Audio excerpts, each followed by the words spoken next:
Climate change has thrown Uganda's environmental stability into disarray. But beyond the ecological devastation, climate change is exposing deeper societal inequalities. Women and girls, especially in rural Uganda, are paying the highest price.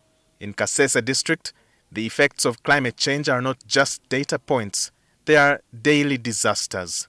In April, River Mubuku burst its banks. Homes were submerged, dozens were displaced. Among them, expectant mothers, young girls, entire families torn apart from stability. At an internally displaced camp in Nyambuko Upper Cell, 2 women gave birth under these dire conditions just days after fleeing the floods. The rain started at 11 p.m. and stopped at 5 a.m. We woke up and found our houses flooded. We had to flee to this camp. A traditional birth attendant helped me to deliver. I didn't have money to even buy gloves. Both women lost everything in the floods.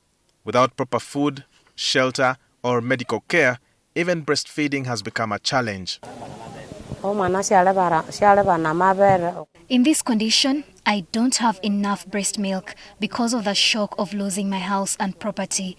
Here at the camp, we don't have enough food.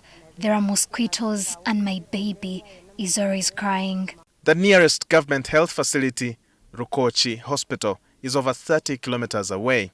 Neither mother received immunization for their newborns. We found a number of pregnant mothers who are also in this setting, and you can imagine if they wanted to access antenatal services, if they wanted to deliver, and you can imagine if it is like a cesarean birth, at the risk that the mother bears. Across Uganda's rural communities, women bear the brunt of climate-related disruptions, responsible for collecting water, cooking, and farming. Their daily burdens grow heavier as climate shocks hit harder. But climate change isn't just about storms and floods. It's about stress, poverty, and sometimes violence. Esther, a small-scale trader in Kasese, is now disabled. Her husband, who was arrested, couldn't accept her independence, driven by economic desperation in a changing climate.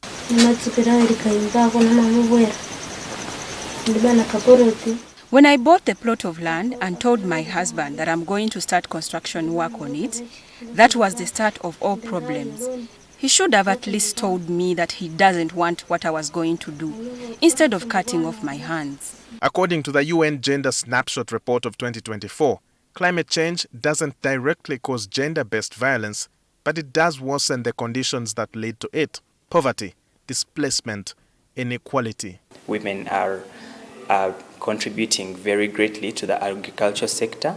The agriculture sector contributes 24% of our economy. So if we have floods disrupting agriculture, if we have extreme weather conditions, affecting the production of crops and growing and the labor force in that sector, women are affected more, and they are losing livelihoods, they are losing sources of income, they are losing the money that feeds their homes.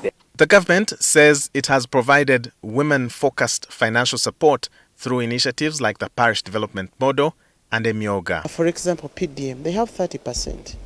Emyoga, they have their percentage as women.